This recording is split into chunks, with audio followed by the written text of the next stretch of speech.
අපිට අර පොතක් කියවුවහම තියෙනවානේ මේ පොතේ තියෙන දේ ගැන පොඩ්ඩක් එතනින් එහාට කතා කරන්න ඕනේ වගේ ෆීලිං එකක්. ඉතින් මේ පෞගේ දවස් ටිකේ මෙතනට ඇවිල්ලා රශ්මිකයි මායි ඔය වගේ දේවල් ගැන කතා කර කර ඉද්දි ඇමන්ඩාගේ සයිකෝසියානු දවස් පොත කියවනවා මං ගත්තේ ගිය අවුරුද්දේ බුක් ෆෙයාර් එකෙන්. හැබැයි කියවන්න අවස්ථාවක් හම්බෙන්නේ ගිය මාසේ වගේ තමයි. මේක කියවපු දවසේ ඉඳන් මං නුවන්ගිට කෝල් කර කර හරියට කරදර කරනවා. ඉතින් අවසානයේදී මං හිතුවා ඔච්චර කරදර කර කර ඉන්න එකේ ඕක ප්‍රෝග්‍රෑම් එකක් හැටියටම කරලා ඉවරයක් කරමු කියලා. thank you very much නුවන්ගේ ආවට. මේ ඇයි මේ පොත කතා කරන්නේ නුවන්ගේම තෝරගත්තේ කියනවා නම් ඒකට ප්‍රධානම හේතුව තමයි මං හිතන්නේ මේක ඇතුලේ තියෙන කතාව හරියටම ලෙහලා දෙන්න පුළුවන් කෙනෙක් තමයි නුවන්ගේ. මොකද සාහිත්‍යමය කතාවකට යන්න අවශ්‍යතාවයක් නැතුව මට ඕනේ මේක ඇතුලේ තියෙන ආදරය, ලිංගිකත්වය හා සමාජයත් එක්ක බැඳිච්ච විශාල වපසරියක් ටච් කරන කතාවක් තමයි මේ පිටු ටික ඇතුලේ තියෙන්නේ. ඉතින් මට ඕන වුණා මේක නුවන්ගේ සබ්ජෙක්ට් එක පැත්තේ. සබ්ජෙක්ට් එක මොකක්ද කියනවා නම් එයා සයිකෝതെරපිස්ට් කෙනෙක්. සයිකොලොජි ලෙක්චරර් කෙනෙක්. ඉතින් න්‍යායාත්මක පැත්තයි ප්‍රායෝගික පැත්තයි දෙකම තියෙන කෙනෙක් එක්ක මේ පොතේ මට දැනෙච්ච ප්‍රශ්න ටික නිකන් සාමාන්‍ය විදිහට කතා කරන්න තමයි වාඩි වෙන්නේ. නුවන්ගේ මේ මම අර කලින් කිව්වා වගේ මේක ගත්තාම මේ ආදරේ, ලිංගිකත්වය හා තීරණ ගැනීම ගැන විශාල කතාවක් කරයි යන පොඩි පිටු ටිකක් ඇතුළට සංක්ෂිප්ත කරපු කතාවක් නේ. ඇත්තටම නුවන්ගේ මේ මම කැමති කතාව අග්ගිස්සෙන් මුල යන්න. ලංකාව කියන රටේ මානසික රෝග කියන එක ගැන තාමත් තියෙන බයක් නේ. පළවෙනිම දේ තමයි ශාමලි මං හිතන්නේ ඒක ලේබලයක් විදිහට තමයි එන්නේ. දැන් මානසික රෝග කිව්වහම අපි තේරුම් ගන්න ඕනි දේ තමයි හිත ලෙඩ වෙනවා, කය ලෙඩ වෙනවා.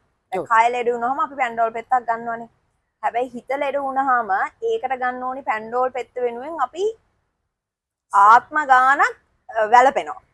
ඒක ගැන හිතනවා මිනිස්සු මොනවා හිතයිද මම මේකට යනවා දකීද එහෙම කියන එකෙන් වෙන්නේ අර තියෙන தත්ත්වය තවත් අන්තයකට වර්ස් වෙනවා මිසක් ඒක හොඳ පැත්තට හැරෙන්නේ නැහනේ. දැන් මේකේ මේ පොත හරීම ලස්සනට මේ දේවල් ඇනලයිස් කරලා කියලා තියෙනවා අපිට දැනෙන විදිහට කියලා තියෙනවා කොහොමද මිනිස්සෙක් ඒ වගේ මෙන්ටල් ඉල්නස් එකක් ඇතුලේ ඉන්නකොට තමන්ට දැනෙන්නේ සහ පිට ලෝකේ යාව දකින්න. අපි අර පිස්සු ලේබල් එකෙන් පොඩ්ඩක් මිදිලා කතාවක් විදිහට මේ ගත්තොත් මේක හරිය ලස්සන කතාවක්. හරිය ලස්සන ගෑනු ළමයිගේ ලස්සන කතාවක්. හැබැයි අපි දකින්නේ නැහැ අර මෙන්ටල් ඉල්නස් කියන එක හරි විදිහට අඳුන ගන්නවා. මෙන්ටල් ඉල්නස් කියපු ගමන්ම අපි තීරණ ගන්න ඕනි ඔක්කොම තීරණ වලට ඇවිල්ලා ඉවරයි. එතකොට මේ මනුස්සයට ඇත්තටම ආත්මයක් නැහැ එතනින් එහාට. හිතන්නකො බෙහෙතක් අරගෙන හොඳ වෙලා 100% හොඳ කරන්න පුළුවන් ඒවා තියෙනවා බැරි ඒවා තියෙනවා. හැබැයි මැනේජ් කරගෙන එළියට ආවත් සමාජයේ එතනින් එහාට එළියට එන්න දෙන්නේ නැත. විශේෂයෙන්ම අපේ වගේ රටවල් වල අර අපි මානසික රෝග එහෙමත් නැත්නම් මානසික අසාමාන්‍යතා දිහා බලන විදිහ වෙනස් කරගන්න වෙලාව දැන් හොඳටම පැනලා තියෙන්නේ අත්‍තරම කියනවා. අපි පරක්කුයි දැන් බැලුවා. හොඳටම වැඩි. මොකද අපි ඇත්තටම ස්ටැටිස්ටික් හරි මොන හරි නිකම් මේ ප්‍රායෝගික ලෝකෙ දිහා බැලුවොත් දැන් හිතන්නකෝ මේ ශාමලි මේ ડિප්‍රෙස් වෙලා මට හයියෝ ડિප්‍රෙස් වගේ ડિප්‍රෙෂන් මට තිබ්බා කියන එක නිකන් දැන් උණ හෙම්බිරිස්සාව හැදුනා වගේ කියනවනේ. හැබැයි ඕකින් කීයෙන් කී දෙනාද ගිහිල්ලා හරියට ට්‍රීට්මන්ට් එකක් හරි කවුන්සලර්ස්ලා ගත්තත් එතනක් තියෙන්නේ නිකන් හරි කාලගෝට්ටියක්නේ. ඒ කවුන්සිලින් කියන පදේ ඉඳන්ම අපි හරියට අඳුරගෙන නැහැ මොකද්ද මෙතන වෙන්න ඕනි කවුද හරියට කරන්න කියලා. එතනත් ගැටලුවක්. එතකොට ගිහිල්ලා සමහර වෙලාවට තියෙන එක දෙගුණ තෙගුණ කරගෙන එනවා. සහ කවුන්සලර්ස්ලා කියන කට්ටිය තමන්ගේ තියෙන ඇරියස් ඔක්කොම එන ක්ලයන්ට්ස් අගෙන් පිරිමහා ගන්නවා. අපි නිකන් සමස්තයක් විදිහට ගත්තොත් දැන් අර ඔක් කියපු හින්දා මම කියන්නම් මගේ ගාව ඉගෙන ගන්න ළමයි අපි හිතමු 20 ඉඳන් උඩට යන ළමයි 20න් එහාට O level diploma level එකේ ඉඳන් පටන් ගත්තාම degree masters ඔය 20න් උඩට යන ළමයිනේ බහුතරයක් දෙනා එන්නේ තමන්ව හොයාගන්න. තමන්ට කොහේ හරි වැරදුනාද? ඇයි මට මෙහෙම වෙන්නේ? තමන් ගැනම පොඩි විශ්ලේෂණයක් තමන්ගේ අර self analysis එකක් කරගන්න තමයි එන්නේ. හැබැයි තියෙන අර ට්‍රෙන්ඩ් එකත් එක්ක එතනින් තව ටිකක් එහාට ගිහිල්ලා ඒගොල්ලෝ තමන්ව ඇනලයිස් කරගෙන ඊට පස්සේ තමාගේ ඇනලිසිස් එක වෙන එක්කෙනෙකුට ඇප්ලයි කරන්න ගියපුවාම වැඩේ යනවා. හරි එතකොට තමන් ඉස්සල්ලා හරියට තමන් හරි තැන අඳුනගෙන ඉන්න එතනින් ගොඩ එනවා මිසක් තව ඒක පිටායට ඇප්ලයි කරන්න ගියපුවාම ටිකක් තත්ත්වය භයානක වෙනවා. ඒ දෙවෙනි කාරණේ. අනිත් පැත්තට ගත්තාම අර මං ඉස්සෙල්ලා කිව්වා වගේ දෙයක් ඇත්තටම ට්‍රීට්මන්ට් එකක් කොහෙන් හරි හොඳට අරගෙන ආපහු ආවත් අපි හිතමු හොඳම උදාහරණය තමයි සබ්ස්ටන්ස් ඇබියුස් කියලා තියෙන්නේ මේ කුඩු ගහන මිනිස්සු. ඒගොල්ලොන්ට මං හිතන්නේ මත්ද්‍රව්‍ය පාවිච්චි කරන ජීවිතේ කවදාක්වත් අපේ වගේ පරිසරවල් වල සිවිලයිස් වෙන්න සහ ආපහු අර මේ හොඳ ලේබලයක් ඇලවෙන්න තියෙන ප්‍රවණතාවය අතිශය අවමයි. ඒක ඔස්සේ දිගටම ගියොත් එහෙම අපිට කතා කරන්න වෙනවා සයිකොලොජි කියන එකේ තියෙන නීති රීති පද්ධතියයි ඔය ඊට පස්සේ ආයේ සමාජගත කරද්දි ඇති වෙන බලපෑමුයි ඔය ටික ඔක්කොම අපි ආයේ සාහිත්‍ය කතාවකටම නෙවෙයි. නමුත් අපි පොත මූලික කරන් යන හින්දා මේක පොත ගැත්තෙන් ගත්තොත් නුවන්ගිට හිතෙන්නේ දැන් මම කියවන්නේ මේක පාඨකයෙක් හැටියට. මම නුවන්ගියත් එක්ක කතා කරන්නේ මේක අර මං කිව්වා වගේ න්‍යායයි ප්‍රායෝගික පැත්තයි දෙකම දන්න කෙනෙක්. මෙතන දැන් අපිට ගන්න පුළුවන් අපි සාමාන්‍යයෙන් ඕන දෙයක් ජජ් කරන්න හරි දක්ෂයිනේ. ඉතින් අපිට හිතෙන්නේ මේ මිනිස්සයා මේ අර අපේ භාෂාවෙන් කියනනම් අනාචාරය යන්න මේ අසනීපයක් වගේ දෙයක් ඉස්සරහට දාගෙන මොකද එයා හරහා එයාගේ වටේ තියෙන මුළු සමාජ පද්ධතියම බිඳ වැටෙනවා. එයාගේ බොයිෆ්‍රෙන්ඩ් ගේ ඉඳලා ෆැමිලි එකේ ඉඳලා එයාගේ අක්කාගේ ජීවිතේ ඉඳලා මේ සියලුම දේ බිඳ වැටෙනවා. ඉතින් අපි කියන්නේ මේ අර නොකිය යුතුම භාෂාවෙන් කියනවා වටේ යන්න පොඩි chance එකක් ගන්නවා වගේ එකක් තමයි මෙතන වෙන්නේ කියලා. ඔව්. මේ ඇත්තටම නුවන්ගේ ඔයාට අනුව ඇමන්ඩා ජීවිතේ වරද්දගත්ත කෙනෙක්ද නැත්නම් එයා අපිට දුන්නේ අර පොඩි ඉඟි ටිකක්ද එයාට උදව්වක් අවශ්‍යයි කියලා? හොඳ ප්‍රශ්නයක්.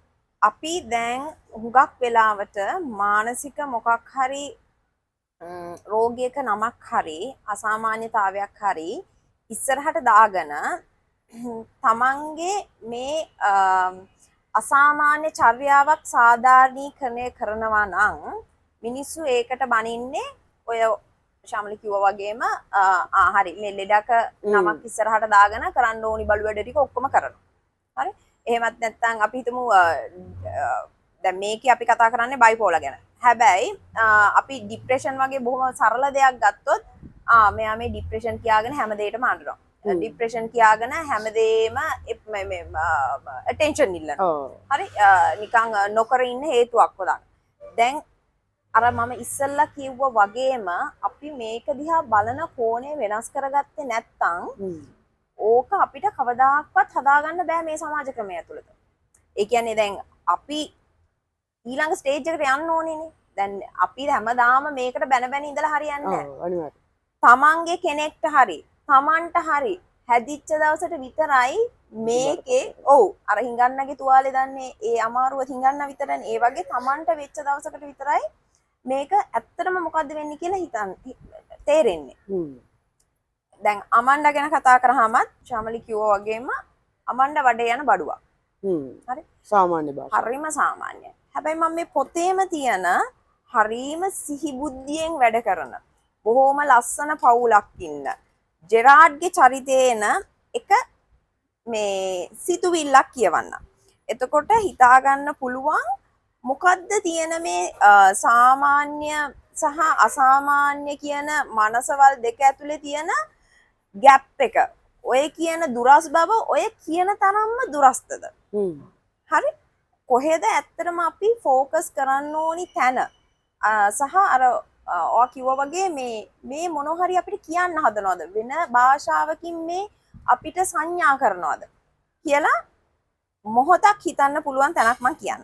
මේ ජෙරාඩ් මම වෙනින් ගෑනුන්ට ලව් කරන්නේ නැහැ. මම මුළු හදවතින්ම ලව් කරන්නේ ජැස්මින්ට. ජැස්මින් නැති ලෝකයක් ගැන මට හිතා ගන්නත් බෑ. ඒ වුණා දැන් මම මෙතන අමුතු ප්‍රහර්ෂයකින් නමක්වත් දන්නේ නැති ගෑණියක් කෙනකන් හති දදා ඉන්නවා. මේ බොහෝම ආගම ධර්මයට නැඹුරු වෙච්ච ජෙරාඩ්ගේ ජැස්මින් ගැන කියන්නේ ඇත්තටම හරීම ආදරේ තමන්ගේ වයිෆ්ට ඔක්කොම කරනවා.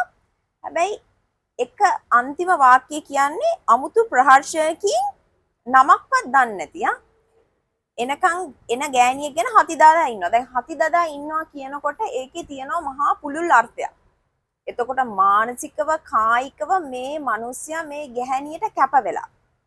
හැබැයි නමක්වත් දන්නේ නැහැ. ඒ මොහොතේ දැක්ක කෙනෙක්.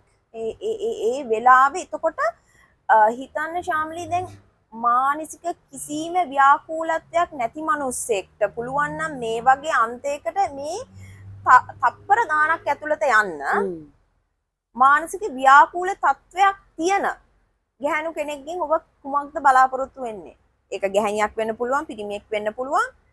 අර මං කිව්වා වගේ ඉස්සලා මේ කුඩු ගහන මිනිස්සෙක් වෙන්න පුළුවන්. මොකද්ද ඔබ බලාපොරොත්තු වෙන්නේ? අපි මීට වඩා මානුෂීය විය යුතු නැද්ද?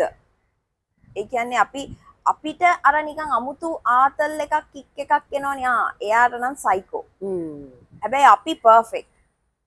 ඒ ආත්ම තෘප්තිය සහ ඒ අර නිකන් ඊවිල් සැටිස්ෆැක්ෂන් එක ගන්නවට වඩා ටිකක් මානුෂීය වෙලා ඔය තැන දිහා බැලුවා නම් මීට වඩා දේවල් සුන්දර වෙනවා. ඒ කියන්නේ මේ මිනිස්සු මේ මානසික රෝග හරි මම ඒ නම කියන්නවත් කැමති නෑ. ඒ කියන මිනිස්සු මේ අපේ මිනිස්සුමනේ.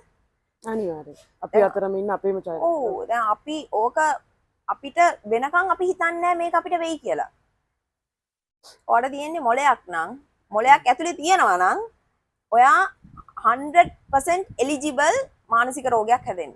අපි මේ යන ලයිෆ් ස්ටයිල් එක එතකොට මේ තියෙන මේ මොනවද කම්පිටිෂන් එතකොට තියෙන ඒ ඔය එක එක නම් කියනවානේ ඔෆිස් එකේ බර්න් අවුට් වෙනවා කියනවා ડિප්‍රෙස් වෙලා ඉන්නේ කියනවා බ්‍රේක් අප් වෙලා කියනවා ඔය ඔක්කොම ඇතුලේ අපි බොහෝම මේ එලිජිබල් අපි හරිම වොනරබල් මේ කොයි වෙලේ අපිට මේක වෙයිද දන්නේ නැහැ.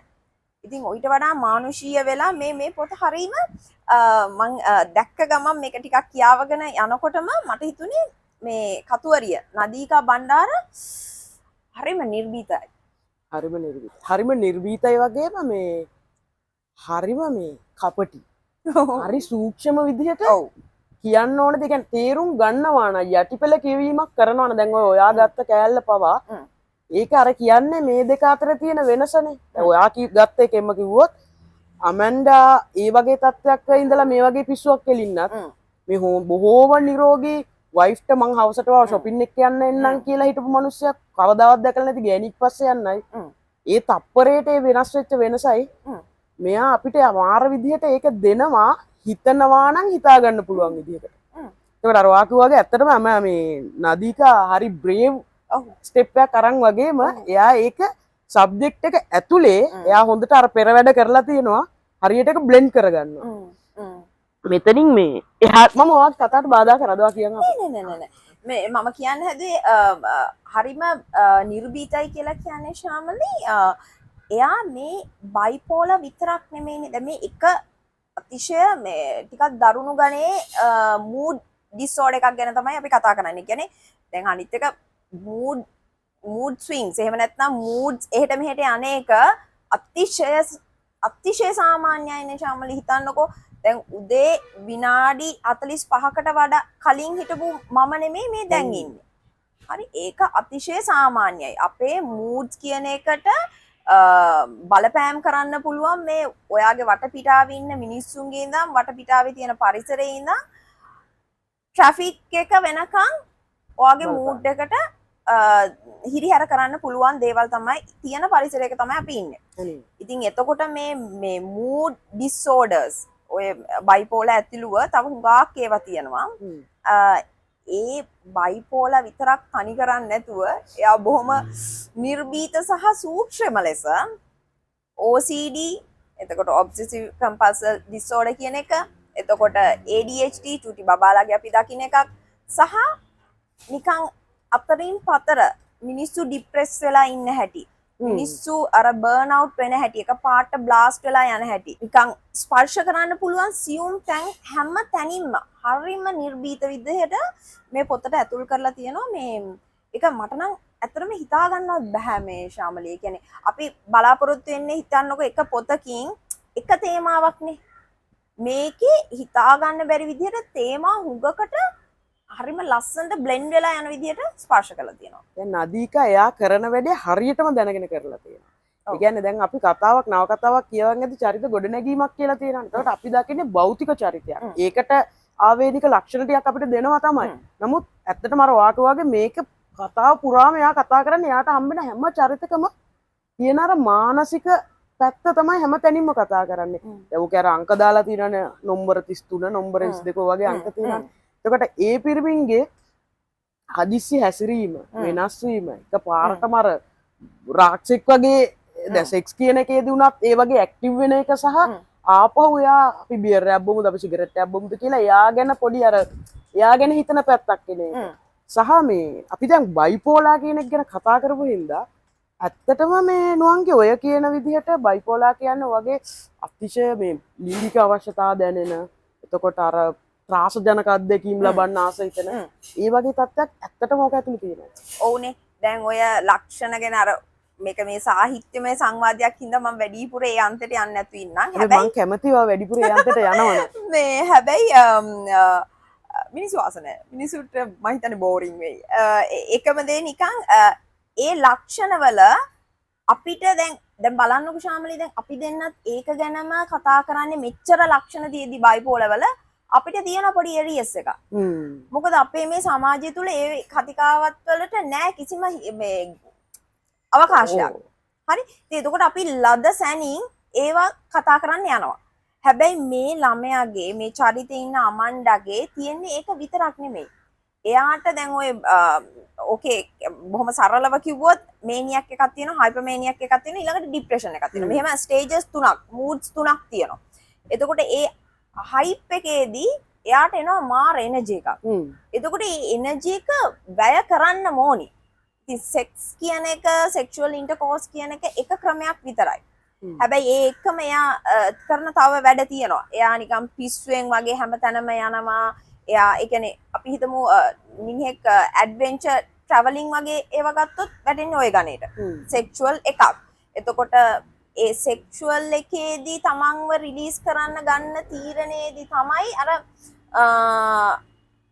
පාර්ට්නර්ස්ලා හුඟක් කියන තැනින් නතර වෙන්නේ. ඉතින් ඒක එකක් විතරයි. හැබැයි අර එනර්ජි එක තමන් කොහොමද වැය කරන්නේ කියලා දැනගෙන හිටියානම් සමහර විට අමණ්ඩා මෙහෙම නොවෙන්න තිබ්බා. ඒකයි මම කියන්නේ මේක ගැන නිකන් එයා වටේ යන බඩුවක් කියලා කියන්නේ නැතුව ටිකක් ස්ටඩි කරොත් අපි දන්න කට්ටිය ඇති වෙනකන් ඉන්නවා ශාමලි මේ වගේ බයිපෝලා කියලා. හරි? අපි හිතනවා මේ මෙයාගේ හැටි. ඒකින්ද මෙයා යනවා මේක ඔක ගැන කතා කරලා වැඩක් නැහැ. ඉතින් දැනුවත් වීමේ වැදගත්කම කියන්නේ එහෙනම් අපිට එනර්ජි එක අපි හිතමු යාළුවෙක් කියලා. එනර්ජි එක කොහාටද ඩයිරෙක්ට් කරන්න ඕනි කියලා දිශානතියක් පෙන්වන්න පුළුවන්. දැන් මේ ලොකු එනර්ජි එකක් තියෙනවා කියන්නේ හයිප් වෙන කාලෙට හරි ඒ කාලෙදී හරි අපිට යෙදෙන්න පුළුවන් දේවල් තව හුඟක් තියෙනවනේ. හරි? ඒ වගේම තමයි අර ડિප්‍රෙස් වෙලා ඉන්න කාලේ අර අපිට මැරෙන්න හිතන ඒවා ඒවත් අතිශය සාමාන්‍යයි නිශාමලි අපිට මැරෙන්න හිතෙන්නේ නැද්ද කියන්නකෝ. හරි? මං හිතන්නේ අපි සමාජයේ දැන් ගත්තොත් අපි දැන් මේ පාරට බහැලා නිකන් සර්ව් එකක් විදිහට 100 දෙනෙක්ගෙන් ඇහුවොත් අඩුම තරමේ 90ක්වත් කියනවා එක්කෝ මැරෙන්න හිතිලා තියෙනවා එක්කෝ මැරෙන්න උත්සාහ කරලා තියෙනවා එහෙමත් නැත්නම් කවදා හරි දවසක එහෙම thought එකක් අපේ ගිහිල්ලා තියෙනවා කියලා. වැඩේ තියෙන්නේ අපි ඒක පිළිගන්නේ නැතුව ඒක නිකන් මෙහෙම වහලා කතා කරන්න අපි කරන්න ඕනි ඒ කියන්නේ පිළියම ගැන ඒ ස්ටේජ් එකට එන්නේ අපි වහනවා කියන්නේ අපි දන්නේ නැහැ ඊළඟට ඕනි කරන්න ඕනි දේ මොකද්ද කියලා. දැන් මෙතන මේකේ එන මේ ඇල්ලේපොළ මැණිකේ එහෙම එක්කෙනෙක්. ඔව්. එයා කවදාකවත් පිළිගන්නේ නැහැ මේ දුවට මේ තියෙන්නේ ලෙඩක් කියලා. බලිතොයිල් කර මොනාරි කරන්න බලිතොයිලයක් කරන්න තමයි හිතන්නේ. ඉතින් එතකොට වැඩේ තියෙන්නේ කවදාකවත් අර අවශ්‍ය ප්‍රතිකාරය හරි අවශ්‍ය පිළියම වැටෙන්නේ නැහැ එතෙන්ට. අවශ්‍ය පිළියම නොවැටෙන තාක්කල් අමණ්ඩට හරි දැනකට එන්නත් බෑ. ඕක ඇමන්ඩා ගත්තොත් දැන් මේ වගේ ප්‍රශ්නයකට මූණ පාපු කෙනෙක් හැටියට එයා මානසික මාර වේදනාවක් විඳිනවා. අපි දැන් අර එළියෙන් දකින ආතල් එක ඒක ආතල් එක නෙවෙයි. එයා ඒක ඇතුලේ කියන්නේ එක වෙලාවකට එයා බොහොම සිහිබුද්ධියෙන් මට මේ මොකද්ද වෙන්නේ කියන එක හිතනවා. ඔව්. එක වෙලාවකට එයා එන කන්ෆියුස් ඇයි මට මෙහෙම වෙන්නේ කියලා. ඔව්. තවත් වෙලාවක එයා ඒ අර කිව්වා වගේ එනර්ජි එක යන පාර ඔස්සේම යනවා. ඒකේ කෙලවරක් කොතනද කියලා එයාට අවබෝධයක් නැහැ. එතකොට දැන් අනිවාර්යෙන් අපිට හම්බ වෙන්නේ ඒ වගේ තැනකදී අපි යූස් කරන කෙනෙක්ම තමයි. ඔව්. සාමාන්‍යයෙන් මෙතන වෙන්නේත් ඒක. ඒ කියන්නේ එක්කෙනෙක්ගෙන් සෑහීමටපත් වෙන්නේ නැතුව එයා ඔය නම්බර දාලා තියෙන කතා ටික ඒගොල්ලෝ ඊට පස්සේ එයාගේ යාළුවන් එක්කන් එන තැනටපත් වෙනවා. ඒ කියන්නේ මෙයාට මෙහෙම දෙයක් තියෙනවා. එතකොට ඒගොල්ලන්ට අනුව මෙයා කියන්නේ හරි ඊසි ගෝයින් අර අපිට ඕන ලාවක ඇඳට ගන්න පුළුවන් ගෑණියෙක්. එතකොට එයා එයාගේ යාළුවන් අත අඳුරලා දෙනවා. ඒ යාළුවොත් එක්කත් ඉන්න එයාගෙන් පස්සේ අවස්ථාව දෙනවා. එතකොට දැනුවත් හෝ නොදැනුවත් මේ මිනිස්සයා එක පැත්තකින් යූස් වෙනවා. ඊට පස්සේ ඒකෙන් පොඩ්ඩක් එළියට ආවට පස්සේ මේ මිනිස්සයා අමන්ද ගැන හිතනවා. ඇයි මට මෙහෙම වෙන්නේ කියලා. මේක මාර වේදනාවක් නේ නුවන්ගේ කියන්නේ. ඔව්. එතනින් හිතුවත් පුදුම දුකක් මේ මිනිස්සයා විඳිනවා. ඔව්. හැබැයි මෙහෙම එකක් තියෙනවා. දැන් මට හිතෙන්නේ දැන් අපිට පෙන්නලා තියෙන අමණ්ඩගේ ලොකු දුකක් එනවා කියලා. ඔව්. ඒ කියන්නේ අපිට දැන් ඒක බලන් ඉදි දුකයි. හැබැයි එයා කියන්නේ හරි මට මේකෙන් මේ ගෙදර ඉඳලා නිකන් ඉන්නවට වඩා මම මේ එනර්ජි එක මේ කියන්නේ ඒ ගන්න ත්‍රිල් එක එයාට මරු. හරි. හැබැයි අර ඔයා කිව්වාගේ භයානක පැත්ත තමයි යූස් වෙනවා. යූස් වෙනවා දිගටම මිනිස්සු අතේ කැරකෙනවා. එතකොට අපිට දුක හිතෙනවා. හැබැයි එයාට ඇත්තටම දුකක් හිතෙනවද කියන එක ප්‍රශ්නයක්. ඒක හරියටම මං හිතන්නේ අපේ කතුවරිය නදීකා පෙන්නලා තියනවා කියලා නිකන් මාර දුකක් විදිහට අපි පාඨකයෙක් විදිහට අනිවාර්යෙන් දුකක් හිතනවා. හැබැයි අර එයා නදීකා මේක ලියන්නේ අමණ්ඩගේ ඔළුවේ තුලින් දන්නේ. එතකොට එයාට ලොකු දුකක් නෑ. මං එක හේතුවක් නිකන් possible හේතුවක් කියන්නම් නදීකාට දුක හිතෙන්නේ නැති වෙන්නත් අපිට මාර විදිහට දුක හිතෙන්නත්. දැන් අපේ මේ සමාජයේ දැනට ඉන්න ගෑනු ළමයි දිහා බැලුවොත් අපි self love එහෙමත් නැත්නම් boundaries ඕවා කියන ඒවා ගැන මහා ලොකුවට කතා වෙලා නැහැනේ. දැන් පොඩි කතිකාවතක් නැගෙමින් පවතිනවා. හැබැයි දැන් අපි හිතමු අපේ පරම්පරාවේ හරි ඊට කලින් පරාවේ හරි boundaries කියන්නේ මොකක්ද කියලාවත් දන්නේ නැහැ.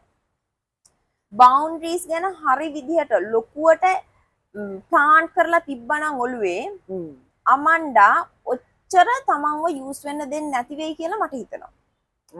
හරි මට ඒකෙන්ම හිතෙනවා නදීකා කතුවරිය දෙන්න හදන පණිවිඩයේ කොනක ඒක තියෙනවා. තමන්ට මානසික ප්‍රශ්නයක් තිබ්බ පමණින්ම තමන් ගිහිල්ලා තමන්ට ඕන විදිහට හැසිරෙන්න බෑ. එතකොට නැවතෙන්නේ මෙන්න මේ වගේ තැනකින්. එතකොට ඒක බයිපෝලර් වෙන්න පුළුවන්, ડિප්‍රෙෂන් වෙන්න පුළුවන්, ඊටත් එහා ගියපු නිකම් කිස්නොෆීනියා වගේ බරපතල එකක් වෙන්න පුළුවන්. හැබැයි නෑ. ඒක කිසිසේත්ම නිදහසට කාරණයක් නෙමෙයි. හරි. ඒකයි අපි මේවා ගැන නිකන් දැනුවත් වෙලා ඉන්න ඕනේ. හරි. බයිපෝලර් කියන්නේ නිකන් මේ දැන් අපි AIDS ගැන දැනුවත් නැද්ද? හරි AIDS තියෙනවා නම් නෙමෙයි. නිකන් සෙක්ෂුවල් කෝස් එකකට යනවා නම් අපි දන්නවා කරන්න ඕනි දේවල් ටික. මොකද අපි AIDS වලට බයයි. ඒ වගේම අපි ඉතුරු මේ දේවල් මේ මොකක් හරි මේ මෙන්ටල් ඉල්නස් ගැන දැනගෙන හිටියානම් අපි ඊට වඩා ප්‍රිකෝෂන්ස් ගන්නවා. ඔකට මට ඇත්තට ඔයාගෙන් ඕන උනේ ඒ වගේ උත්තරයක්. එහෙම අපි يعني සානුකම්පිතව දැන් පාඨකෙක් හිටියට අපි බලනවානේ ඔක ඇතුලේ. මට ඔයාගෙන් ඕන උනේ ඇත්තටම එහෙම චරිතයක් ඇතුලේ. දැන් ඔයාට ඔයාගේ කේස් ස්ටඩිස් තියෙනවනේ ඔයාස්සේ. ඒකට මට දැනගන්න ඕනේ ඇත්තටම එහෙම චරිතයක් ඇතුලේ ඔය අපි හිතනනේ මේ මනුස්සයාට හිතක් පපුවක් නැද්ද? මේ මනුස්සයාට අර දැන් අපි කියන්නේ මේ එක බොන්ඩ් එකකට සීමා වුණාම ඒ බොන්ඩ් එක ඇතුලේ ඉන්න බැරියයි. මේ මනුස්සයාට මෙතනින් එහා යන එක ගැන එක වෙලාවකටත් පොඩි තමන් ගැන පොඩි ඩිසපොයින්ට් වීමක් හරි එහෙම දැනෙන්නේ නැද්ද කියලා. ඒතර මට ඔයාගෙන් අහගන්න ඕනුනේ ඒකම තමයි. ඒ කියන්නේ ඔය මානසික ව්‍යාධීන් එක මේකත් වැහිලාද තියෙන්නේ නැත්නම් මේක රඟපෑමක්ද? ඒ කියන්නේ එයාලට ඒක දැනෙනවා. නමුත් එයාලා ඒක මග ඇරලා යනවා. ද එහෙම නැත්නම් මේක ඇත්තටම මොකක් හරි දෙයකින් වැහෙනවද? අර තියෙන එනර්ජි හරි මොනවා හරි. රයිට්. අපි මෙහෙම ගමු. සාහිත්‍යමය වශයෙන් හරි මනෝ විද්‍යාත්මක වශයෙන් හරි පොඩ්ඩක් අමතක කරලා පරිණාමය වෙච්ච මිනිහව ගත්තොත් අපි අනිත් හැම සතෙක් වගේම මේ ලෝකෙට ඇවිල්ලා තියෙන්නේ තමන්ගේ වර්ගයා බෝ කිරීම පිණිස. එතකොට අපේ බයොලොජිකල් සිස්ටම් එක හැදිලා තියෙන්නේ එහෙම. එතකොට අපි හොඳ ඊළඟ පරම්පරාවක් හදන්න එක සහකරුවෙක්ට වඩා එහා ගිහිල්ලා දේවල් කරනවා නම් ඒකේ තියෙනවා පොඩි බයොලොජිකල් සාධාරණීකරණය කරන්න පුළුවන් තැනක්. හරි. හැබැයි අපි ඊට වඩා අනිත් සත්තුන්ට වඩා හුඟක් සිවිලයිස් වෙලානේ ඉන්නේ.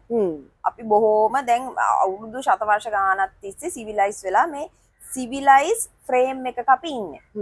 එතකොට අපි කරන්නේ නැති දේවල් හුඟක් තියෙනවා. ඒ කරන්නේ නැති දේවල් හුඟක් අතරට අර සහකරුවන් විශාල ප්‍රමාණයක් අතරට යන්නේ නැහැ කියන මතය වගේම තවත් හුඟක් දේවල් එනවා. එතකොට දැන් මේ මානසික ව්‍යාධියක් හරි රෝගයක් හරි වුණාම වෙන්නේ අපි අර ශිෂ්ට සම්පන්න ලෝකයෙන් මිදිලා අර තමන්ගේ ඇතුලේ ඉන්න සතාව හොයාගෙන යනවනේ.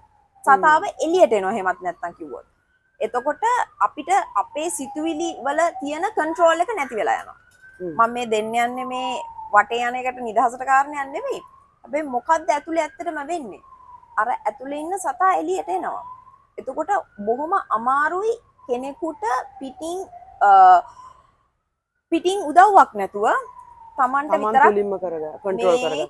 සිතුවිලි ටික කන්ට්‍රෝල් කරගන්න. ඔයා බවුන්ඩරිස් ගැන කතා කරන්නේ. බවුන්ඩරිස් කියලා වාකෝ එහෙම ඉගෙනීමක් තිබ්බා නම් යම් තැනක අපිට නවතින්න තිබ්බා කියලා. සමහර ටික අපිට ඔය කියන අපි පිළිගන්න අකමැති සංස්කෘතික රාමුවක් කියලා එකක් ගහලා ඇත්තෙත් ඕකෙම වෙනම කැලලක් වෙන්න පුළුවන්. ඒ කියන්නේ ඔයාලගේ විෂයට අනුව ඔයගොල්ලෝ කියනවා බවුන්ඩරිස් අඳුනලා දෙන්න ඕනේ මෙහෙමයි කියලා. නමුත් අපිට තියෙන සංස්කෘතික රාමුවක් අපිට කියනවා මේක මෙහෙම වුණොත් මෙතනින් කෙලවර වෙන්නේ මේ විදිහට. ඉතින් ඕක ඇතුලේ අපි අර කිව්වා වගේ සිවිලයිස් කරලා තියෙන්නෙම ඔය කැලලට වෙන්න පුළුවන්. මේ මෙතනින් එහාට ගිහිල්ලා අපි දැන් ඕක ඇතුලේ හිටියොත් මම ඔය දිගින් දිගටම ඕක ගැන ප්‍රශ්න අහනවා. ඔව්. මේක ඇතුලේ කතා කරනවා නදීකා මේ පේරන්ටින් ගැන. හරියට හරි. විශේෂයෙන් අර අම්මා අමන්දාගේ අම්මා වගේම ඊට පස්සේ මනීෂයි අමන්දි මනීෂගේ ඒ සම්බන්ධය ඇතුලේ මාර කැලි ටිකක් අපිට එළියට දෙනවා. පොඩි දරුවෙක්ට. ඒ කියන්නේ එයා දැන් තනි වෙච්ච අම්මා කෙනෙක්. එතකොට එයාට හස්බන්ඩ්ගේ පැත්තෙන් තියෙන සහයෝගය පිරිමියාගේ පැත්තෙන් තියෙන සහයෝගය නැහැ. අර ඒක කියනවා අර දොර වහලාද කියලා එයා ආපහු බලනවා. ඒ කියන්නේ හැමදේම එයාගේ මත තියෙන්නේ. දරුවා වෙලාවට ඉස්කෝලේ දාන්න ඕනේ. එයා වෙලාවට රස්සාවට ඉන්න ඕනේ. ගෙදර ආරක්ෂාව ගැන එයා හිතන්න ඕනේ. ඔය ටික ඔක්කොම. මෙතන ඔය කියන හැටියට ඔය පේරන්ටින් කියන කැලලට ආවම දරුවෙක්ගේ මානසික සෞඛ්‍යයට දෙමව්පියන්ගෙන් එන්න ඕන කැලල මොන වගේද? හරි. මේ කතාව ඇතුළෙම ගත්තොත් ඔයාට ඒක දැනෙන්නේ කොහොමද? ඔව්. දැන් මෙහෙමයි ශාමලි. අපි හිතනවා බයිපෝලර් හැදුනේ අමණ්ඩට විතරයි කියලා. හරි. අපි හිතනවා අපේ හිත රවට්ට ගන්නවා.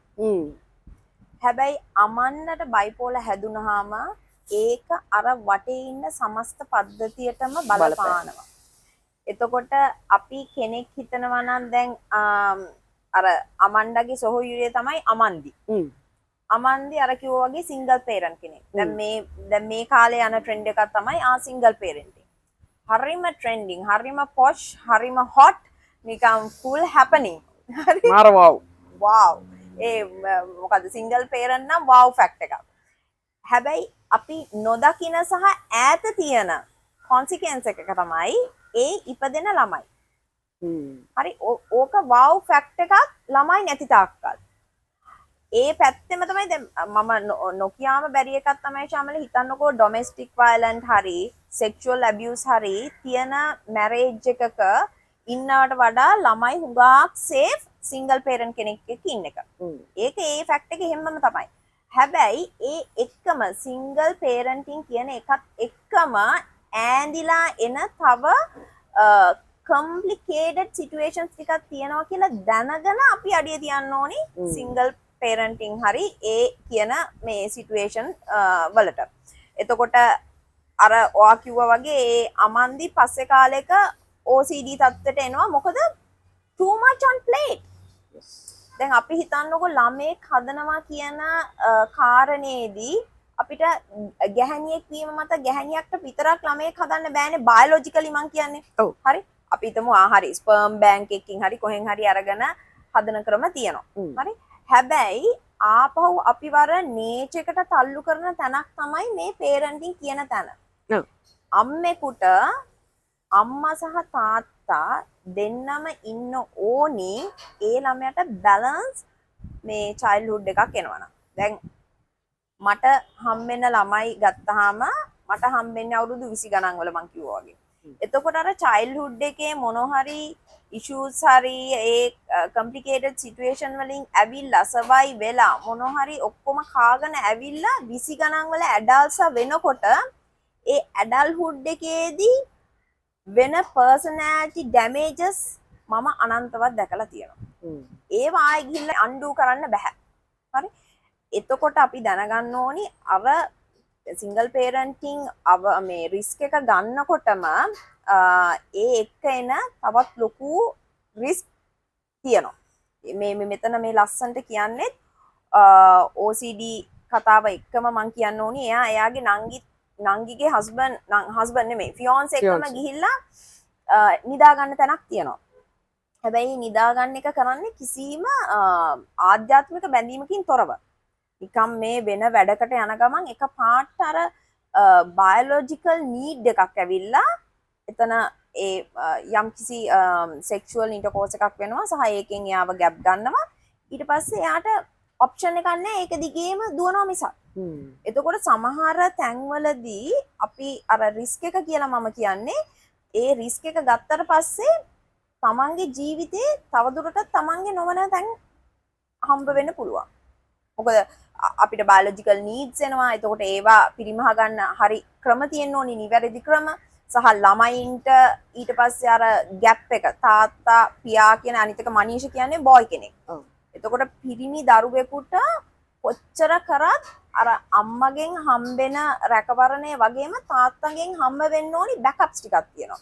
ඒ ටික නැති වුනහම එන ප්‍රශ්න ටිකක් මනීෂට මුණ දෙන්න සිද්ධ වෙනවා. ඉතින් ඒව ඔක්කොම මම ඒකයි කිව්වේ හරිම නිර්භීතයි කියලා නදීකා.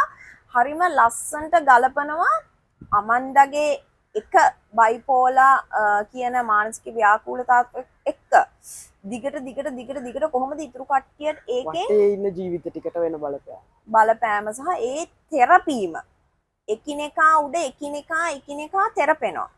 අන්තිමේටම නිකන් මම ස්පොයිල් කරන්න කැමති නෑ පොත. හැබැයි අන්තිමේටම සිද්ධ වෙන්නේ දැන් මේ පොත පටන් ගන්නකොට දීලා තියෙන පණිවිඩයට හාත්පසින් වෙනස් දෙයක්.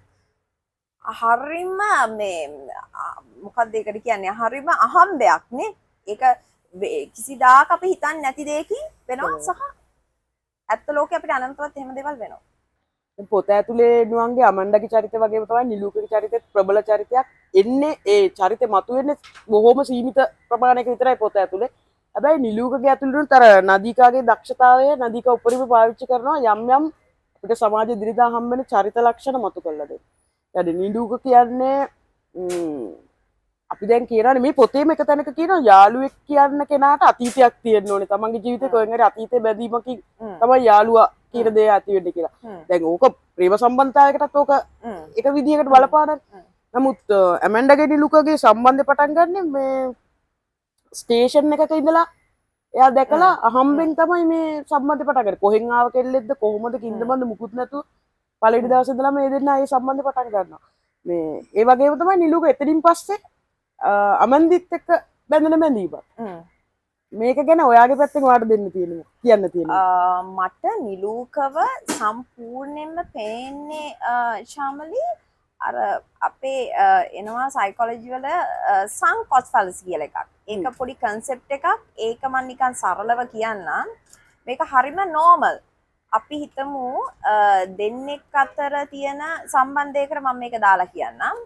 එතකොට නිලූක ඉන්නේ සම්බන්ධතාවයක් ඇතුළත මේ සම්බන්ධතාවය ඉස්සරහට ගෙනියනවද නැත්නම් මේක මෙතනින් නතර කරනවද කියන බොහොම තීරණාත්මක ක්‍රිටිකල් සිටුේෂන් එක. ඒ වගේ තැනක තමයි මේ පොතේදී අපිට නිරූපව හැදෙන්නේ.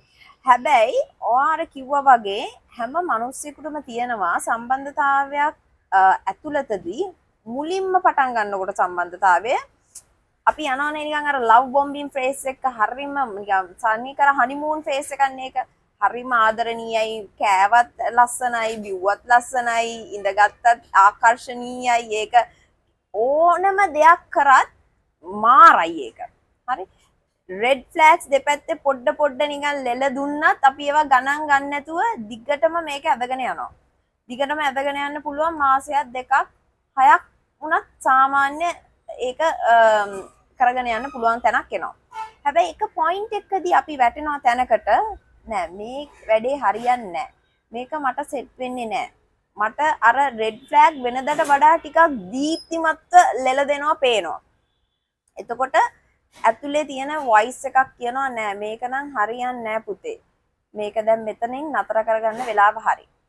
එහෙම හිතෙද්දී අපි මෙහෙම ගණනය කරනවා. ඔළුවේ දෙපැත්තෙන් ගණනය කරනවා නෑ මම දැන් මාස 6ක් හිටියා. මේ මාස 6 ඇතුළත මම මෙන්න මේ දේවල් කරා.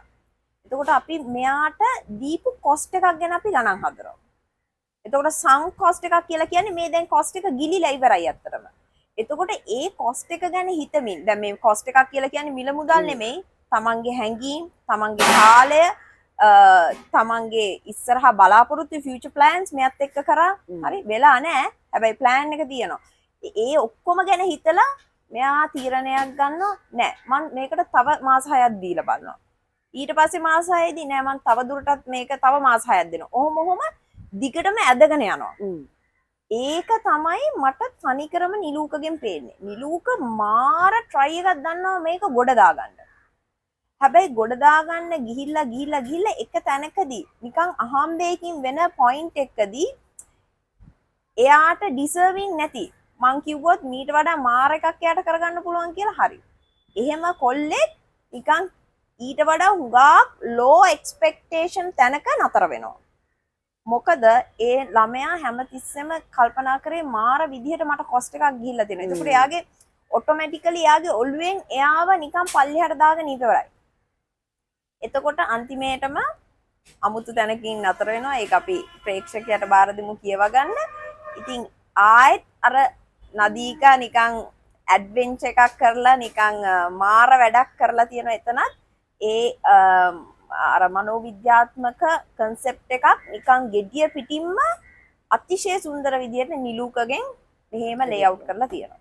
මේකේ අපි දැන් ඔය පේරන්ටින් ගැන කතා කරන්න යද්දි සහ බයිපෝලා කියන එක ගැන කතා කරන්න යද්දි නොවන්ගේ පොතේ එක තැනක පොතේ ඒක දිගින් දිගටම කතා වෙනවා මේ වගේ මානසික ව්‍යාධීන් ජානමය තත්ත්වයන් යටතේ වෙන්න පුළුවන් කියලා. ඔව්. එතකොට දැන් අර කියනවා ඇමන්ඩාගේ නැන්දා කෙනෙක් මෙහෙම ප්‍රශ්නයක් තිබ්බා පසු කාලීනව මේක වෙන්න පුළුවන් සහ අනිත් පැත්තෙන් අර අපි දකින දේවල් ඇමන්ඩා හැදෙන්නේ යාගේ ආච්චිත් එක්ක. යාගේ ආච්චි කියන්නේ එහෙනට ආතල් ගත්ත මිනිස්සෙක්. ඔව්. ඒ පිස්සුම තමයි මෙයාට තියෙන්නේ කියන එක අපි අර සාමාන්‍ය මිනිස්සු අපි අර ලේබල් කරන්නේ. ඔව්. අම්මා වගේම තමයි දුවත් ආච්චි වගේම තමයි මිනිබිරිත් ඔය වගේ එකක් එනවා.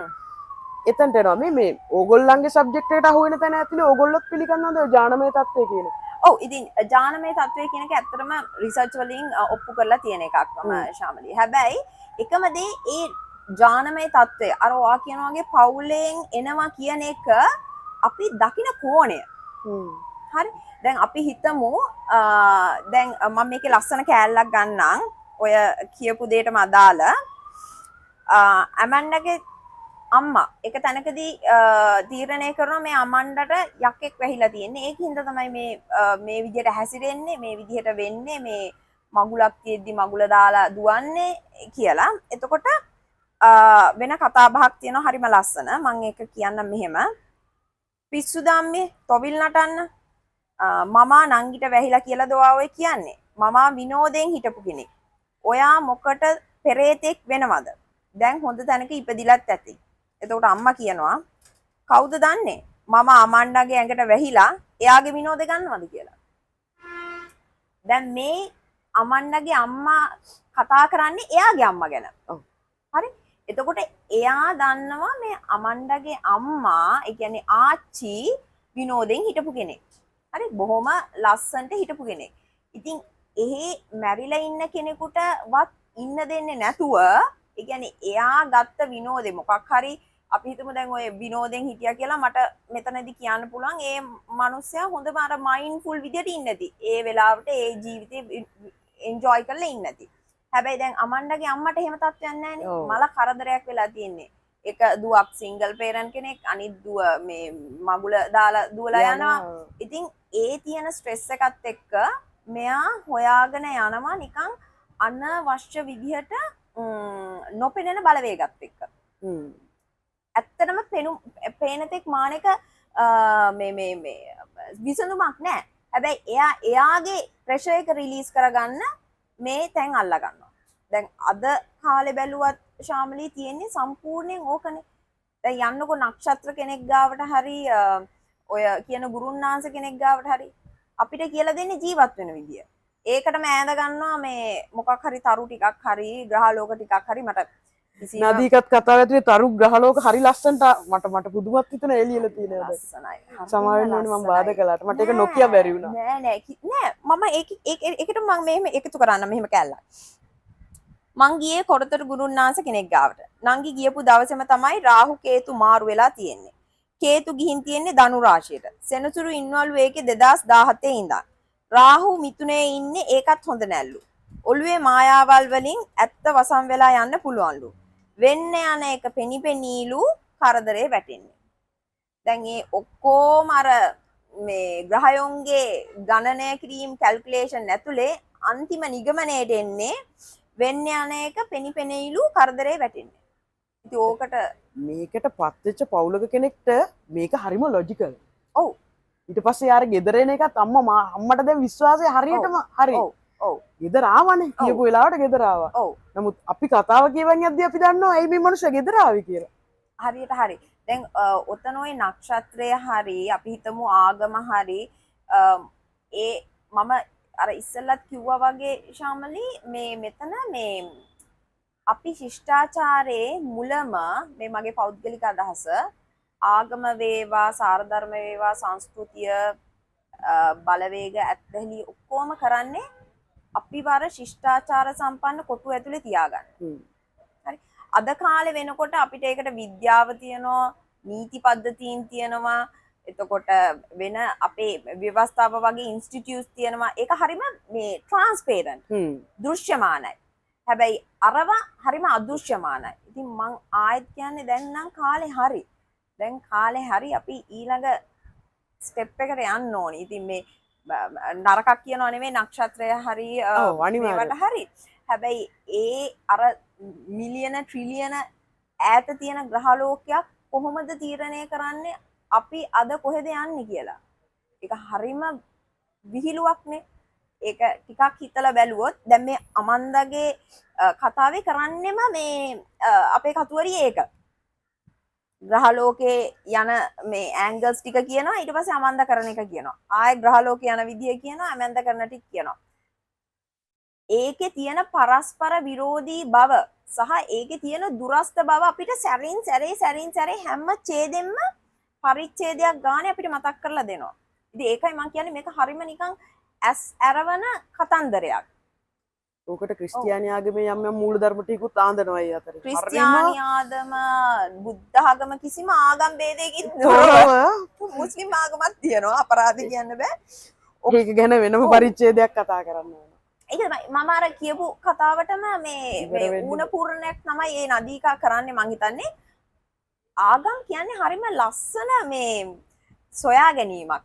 ආගම් කියන ෆිලොසොෆි එක ඒ දර්ශනය හරිම අති උත්කර්ෂණීයයි. ඒකේ හින්දා තමයි අපි මෙච්චර සිවිලයිස් වෙලා ඉන්නේ. හැබැයි ඒකේ නාමයෙන් අපි දැන් අද වෙනකොට නම් ඇති වෙනකන් තියෙන උදාහරණ කොහොමද ආගම කියන එක අවභාවිත වෙන්නේ කියලා. ඉතින් ආගමක් නාමයෙන් එච්චර අන්තවලට යන්නේ නැතුව අපි මේ පෙනිපෙනී තියෙන දේවල් පෙනෙන විදිහටම අරගෙන අපි හරි නිවැරදි මාර්ගයට වැටෙන්න ඕනි කියන මේ පණිවිඩය පුනා මේ කතාව ඇතුලේ දෙනවා. පොතෙන් එළියට පැනලා දැන් ඕක අපි පුනා කියන කතාව ඇතුලේ දැන් වා කරන දැන් නම් කාලේ හරි ශාමලී ඇමන්ඩා වගේ චරිතයක්. ඔයාගේ ජීවිතේ සමීප තැනක ඉන්නවා නම් දැන් නිලූක මාර දරා ගැනීමක් දරා ගන්න උත්සාහ කරනවා. ඒ කියන්නේ යාට සමාජයෙන් එල්ල වෙන බලපෑම්, දෙමාපියන්ගෙන් එල්ල වෙන බලපෑම්, ඊට පස්සේ අර කිව්වා වගේ ආය අර අක්කත් එක්ක ගිහිල්ලා පැටලිච්ච එතන තියෙන ප්‍රශ්න. ඒ කියන්නේ නිලූකට අවශ්‍යතාවය තියෙන නිලූක කියන්නේ අර අපි දකින අර හරි මේ සර්ව සම්පූර්ණ ස්වාමි පුරුෂයෙක් වෙන්න උත්සාහ කරන පිරිමියෙක්. එයාට ඕනේ දරු පවුලක් තියෙන්න ඕනේ, බිරිඳ ගෙදර ඉන්න ඕනේ. අන්න ඒ වගේ ලයිෆ් එකක් නෑ කියන්නේ. ඇමන්ඩට යා මාර ආදරේ. ඔව්. ඒ බැඳීමත් එහෙමම තියෙන. එතකොට නිලූක මෙතන විඳවනවා. අර ඔය වගේ චරිතයක් කියන්නේ අර මං කිව්වා වගේ ඉස්සෙල්ලා සමාජයටත් ලොකු බලපෑමක්. එතකොට තමන්ගේ පවුලේ ළඟම අයටත් බලපෑමක්. එතකොට අපිට ආසන්න තැනක ඔය වගේ කෙනෙක් ඉන්නවනම් මොකද්ද දෙන්න පුළුවන් සපෝට් එක? අපි කොතනින්ද මේ දෙන ඉඟි ටික අල්ලගන්නේ? අපි තාමත් මේකට කම්ප්ලේන් කර කර යනවා. ඒක නම් වටේ යන බඩුවක්. ඒකගේ ආතල් එක ගන්න මොනවා හරි කියනවා. දැන් ඔක තව ප්‍රශ්නයක් තියෙනවා. මෙයා බොහොම හිතලා බලලා නදීක ගන්නේ ගැහණු චරිතයක්. ඔතන කතා නායකයෙක් වුණා නම් සමහරට අපිට මේ තරම් කතා කරන්න දේවල් නොතිබෙන්නත් තිබ්බා. අනිවාර්යෙන් නෑ. ගැහණියක් වීමම තමයි අපි මේක ආය ආය කතා කරන්නත් හේතුව. එතකොට මේ වගේ චරිතයක් අපිට සමීප තැනක ඉන්නවා නම් නුවන්ගේ ඕගොල්ලන්ගේ විෂයපත්‍යයත් එක්කත් ගත්තාම මොකක්ද මෙතනදී අපි අඳුනගන්නේ කොතනින්ද අපිට මොකක්ද දෙන්න පුළුවන් සපෝට් එක? මං එහෙම දෙයක් තියෙනවද? ඔව්. දෙන්න පුළුවන් ලොකුම සපෝට් එක තමයි මේක ගැන දැනුවත් වෙන එක.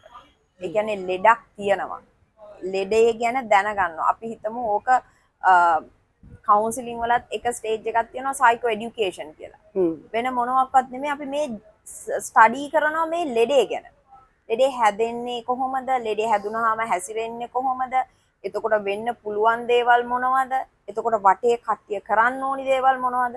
දැන් මේ කතුවරිය එක තැනකදී කියනවා මට මතක විදිහට නිලූක හිතනවා. නිලූකගේ සිතුවිල්ලක් කියනවා දැන් මාර වැඩේ වෙන්නේ. මට මේ ගෑණි විතරක් නෙවෙයිනේ බඳින්න වෙන්නේ. ගෑණිගේ ලෙඩෙත් බඳින්න වෙනවා. ඒක සර්ව සාධාරණයි සම්පූර්ණ සත්‍යයක්. කෙනෙක් එහෙම ලෙඩක් තියෙන කෙනෙක්ව බඳිනවා නම් ඒකේ තියෙන ප්‍රතිඵල එයා දැනගෙන බඳින්න ඕනේ.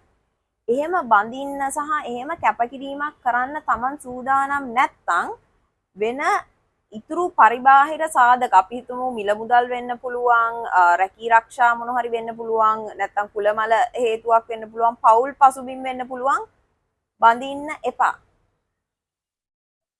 මේ මොකද මම දැන් මේ නව පරපුරේ ළමයිනුන්ටත් කියන්න තියෙන්නේ ඔය බොහොම හරිම සීමිතයි නේ ඒගොල්ලොන්ගේ ලව් අෆෙයර්ස් බොහොම ටක් ගාලා තියෙනවා මගෙන් ඇවිල්ලා අහනවා ඇයි මිස් මාස 6යි උපරිම අර බයොලොජිකල් අර හෝමෝන්ස් ටික පුෂ් එක දෙනකන් යන්න පුළුවන් වැඩේ අදගෙන.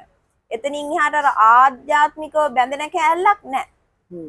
ඒ කැපකිරීම, ඒ සැක්‍රිෆයිස් එක, ඒ ඩෙඩිකේෂන් එක කරන්න බැරි නම් කරන්න එපා. දැන් ගා මැරේජ් කවුන්සිලින්ග් ද, ෆැමිලි කවුන්සිලින්ග් ද මෙච්චර වැඩි වෙලා මෙහෙම නිකන් එකම මඩ ගොහරක් වෙලානේ තියෙන්නේ. ඉතින් එතකොට තේරුම් ගන්න ඕනි දේ තමයි මෙහෙම තමන් කැපකිරීමක් ජීවිතේ මේ අවුරුදු 20කින් 30කින් පස්සේ මැරෙනකන් ඉන්න මේ තීරණයක් මේක. එතකොට ඒ තරම් කැපකිරීමක් කරන්න බැයි නම් කරන්න එපා. එතකොට අහපු ප්‍රශ්නෙට උත්තරයක් විදියට මේ වගේ කෙනෙක් ඉන්නවා නම් කරන්න පුළුවන් දේ තමයි හොඳම දේ තමන් පුළුවන් තරම් දැනුවත් වෙලා මේ වෙන්න පුළුවන් අහේනි ටික තියෙන්නේ. ඒ දැන් අපි හිතමු මෙතන මේ කතා කරන මේ බයිපෝලර් එකේදී වෙන්න පුළුවන් වර්ස්ම දේවල් ටිකක් තියෙනවා. අර කියනවා වගේ ඒකේ එක සිම්ප්ටම් එකක් තමයි ඇත්තටම මේ ලිංගික සහකරුවන් කිහිප දෙනෙක් ඉන්නවා කියන එක. අපි ඔය DSM-5 එකට එහෙම ගියොත් බලන්න පුළුවන්. ඒක එකක්.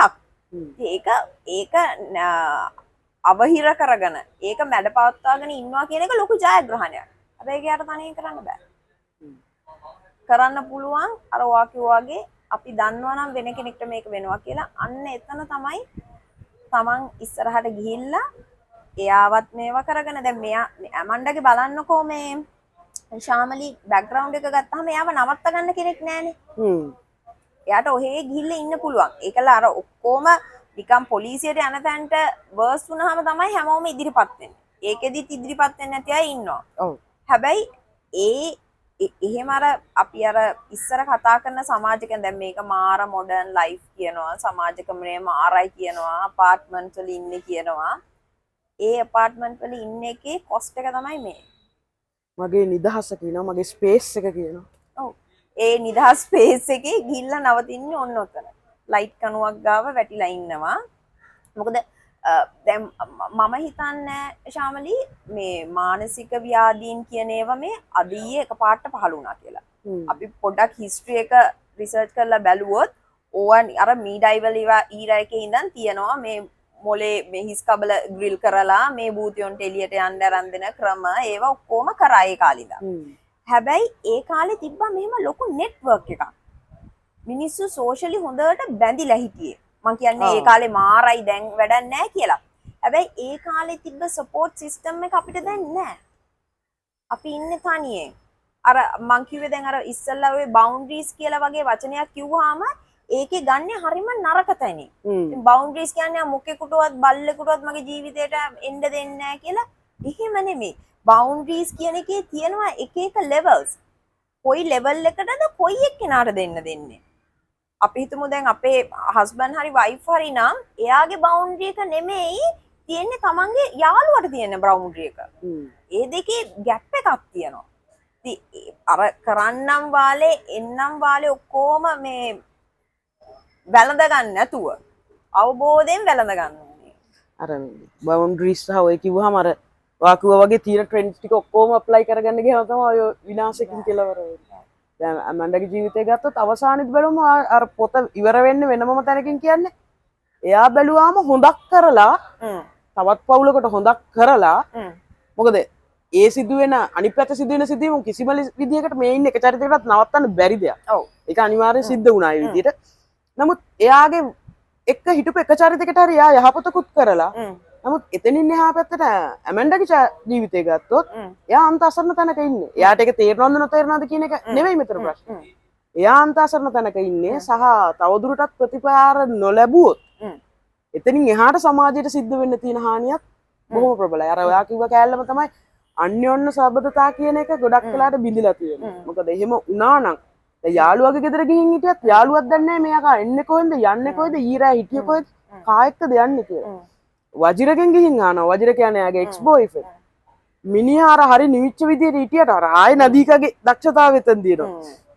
මිනිහාගේ ඇතුලේ කැකෑරෙන එක නිලුක පිටින් තමයි අන්තිමට යවන්නේ. හරිද? ඒ වගේ අර චරිත ගොඩක් ඇතුලේ ඉන්නකොට මේ වගේ අසරණ තැනක් මම දන්නේ මම ඒක දිහා බලන්නේ හරි සානුකම්පිත තැනකින්. කොහොම කිව්වත් ඒ වගේ තැනක ඉන්න මිනිස්සෙක් ආයෙ යූස් වෙමින් ගිහිල්ලා සමාජයටත් විනාශයක් කරලා ඔක්කොමලා ලේබල් කරනවාට වඩා මං හිතන්නේ හොඳම දේ තමයි යම්කිසි හඳුනා ගැනීමක් කරන්න පුළුවන් නම් යම්කිසි උදව්වක් කරන්න පුළුවන් එක්ක ඔයාක වගේ ජීවිතෙන් ඈත් වීම තුලින් හරි. නමුත් මම හිතන්නේ එතනින් ඒක ඉවර වෙනවා. නිසි තැනකට යොමු කිරීමක් වගේ දෙයක් කරලා හරි. එතනින් ගැලවෙන්න විදියක් හොයලා දෙන්න ඕනේ. එතකොට ඔයගොල්ලන්ගේ පැත්තෙන් ඔයා හිතන්නේ එහෙම ඒක 100%ක්ම නැතත් යම් සාධනීය තත්වයකටවත් මේකෙන් ගැලවීමක් තියෙනවද මිනිස්සේ? මං එක ෆිල්ම් එක මූවි එකක නමක් කියන්නම්. Beautiful Mind. බලන්න අද ගිහිල්ලා. ඒකේ තියෙන්නේ කිස්නොෆීනියා පේෂන්ට් කෙනෙක් ගැන. කිස්නොෆීනියා කියන්නේ ශාමලේ නිකන් සරලව කිව්වොත් අතිශය දරුණු ගණේ මානසික ව්‍යාධියක්. හරි? හැලුසිනේෂන් එනවා, දේවල් කියනවා, ඇහෙනවා, දේවල් පේනවා, නැති දේවල් පේනවා. ස්පොයිල් කරන්න හොඳ නැති හින්දා මං කියන්නේ නැහැ කතාව. හැබැයි මේ මිනිස්සු අන්තිමේටම නොබෙල් ප්‍රයිස් එකක් දිනන තැනට එනවා. ඒ කතාව බලන්න.